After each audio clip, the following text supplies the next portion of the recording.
संसद का शीतकालीन सत्र संसद के लिए होंगे अगले 2 दिन काफी महत्वपूर्ण।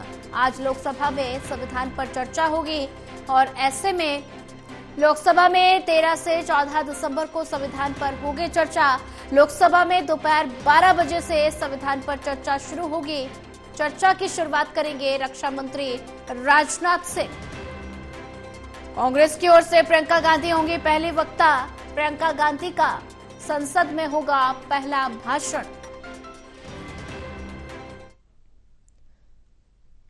संसद का शीतकालीन सत्र संसद के लिए होंगे अगले 2 दिन काफी ज्यादा महत्वपूर्ण। और वहीं इसी पर ज्यादा जानकारी साझा करने के लिए हमारे साथ एसोसिएट एडिटर प्रदीप कुमार जी जुड़ चुके हैं। प्रदीप कुमार जी, संसद के शीतकालीन सत्र का आज 14वां दिन है और ऐसे में संसद के लिए आज अगले 2 दिन काफी ज्यादा महत्वपूर्ण होने वाले हैं, क्योंकि लोकसभा में संविधान पर चर्चा की शुरुआत होगी। क्या कुछ लग रहा है कि हंगामे के आसार नजर आएंगे आज भी? देखिए, बिल्कुल काफी महत्वपूर्ण चर्चा होनी है। दोनों सदनों में ये चर्चा लिस्ट में शामिल रहेगी और खासतौर से जो शुरुआत हो रही है चर्चा की वो लोकसभा में हो रही है। आज से इस चर्चा की शुरुआत हो रही है और इसी के साथ कल भी ये चर्चा होनी है। दोपहर 12 बजे से इस चर्चा की शुरुआत होगी रक्षा मंत्री राजनाथ सिंह के भाषण के साथ, क्योंकि 75 साल पूरे हुए हैं संविधान के और जो एक जॉइंट सेशन बुलाया गया था, पहली बैठक, उसमें संबोधित करते हुए राष्ट्रपति द्रौपदी मुर्मू ने संविधान की बारीकी को लेकर चर्चा की थी। ये जरूर है कि ऐसे वक्त ये काफी महत्वपूर्ण चर्चा रहेगी जब हम देख रहे हैं संविधान पर और जो खास तौर से 75 साल पूरे हुए हैं उस दृष्टिकोण से यहाँ पर इस चर्चा पर हिस्सा लेते हुए नजर आएंगे। जबकि रक्षा मंत्री राजनाथ सिंह और इसके अलावा प्रियंका गांधी जो विपक्ष के नेता के तौर पर पहला भाषण रहेगा उनका, वो भी इसमें बोलेंगी। इसके अलावा राज्यसभा में भी चर्चा होनी है और इस चर्चा में हिस्सा लेते हुए भी प्रधानमंत्री नजर आएंगे। लेकिन जब हम देख रहे हैं सदन में अलग अलग मुद्दों को लेकर गतिरोध बना हुआ है, हर तौर से जिस तरीके से सदन के बाहर अडानी मुद्दा, तो सदन के अंदर जो स्टोरेज के मुद्दे पर घमासान देखने को मिला है।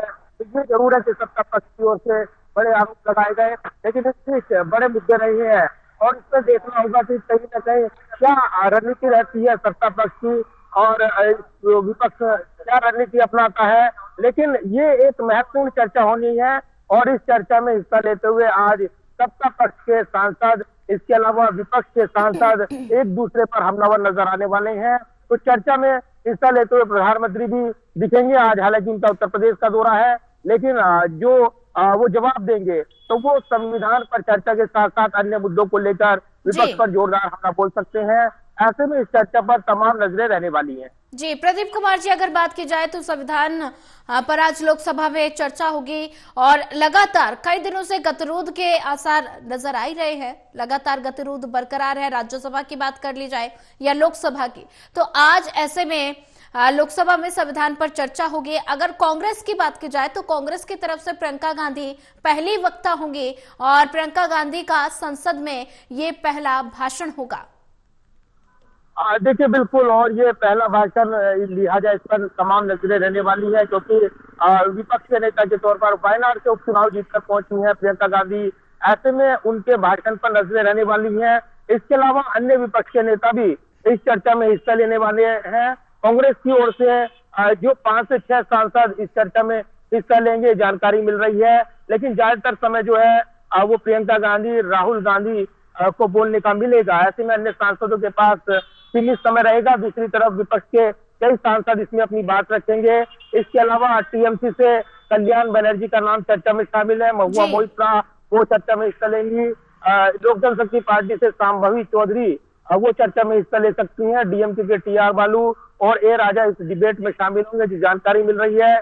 एनडीए की तरफ से जो चर्चा में हिस्सा लेंगे कई केंद्रीय मंत्री इसमें शामिल रहेंगे। एचडी कुमारस्वामी, श्रीकांत शिंदे, सांभवी चौधरी, राजकुमार सांगवान, इसके अलावा जितिन राम मांझी, अनुप्रिया पटेल और राजीव रंजन जैसे नेता इस चर्चा में हिस्सा लेते हुए नजर आएंगे। तो संविधान संशोधन समेत तमाम मुद्दों को लेकर और पूर्ववर्ती कांग्रेस सरकारों ने जिस तरीके से संविधान का अनादर किया, इसका जिक्र करते हुए एनडीए के जो सांसद हैं वो हमलावर नजर आने वाले हैं, जो बताया जा रहा है। तो दूसरी तरफ जो संविधान बचाओ मूवमेंट और जो लगातार विपक्ष की ओर से ये मुहिम चलाई गई है।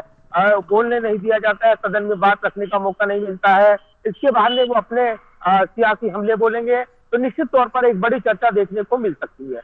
जी प्रदीप कुमार जी, नजर बना के रखिए, आगे भी आपसे अपडेट लेते रहेंगे।